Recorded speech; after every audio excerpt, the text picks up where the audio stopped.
Tao po, inyong mabakay sa loob ng malaking bayang malawak na bakuran. Mataas ang pader, pinabalikiran at nakapila mga mamahaling sasakyan. Mga bantay na laging bulong na bulong, wala namang kasal pero marami ang nakabaro.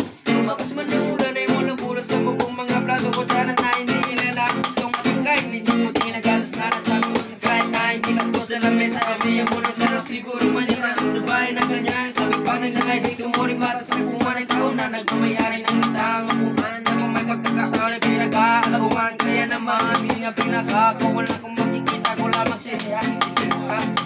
Kayo po na nakaupo, subukan nyo naman tumayo. At baka matanaw, at baka matanaw ninyo tunay na kalagayan ko.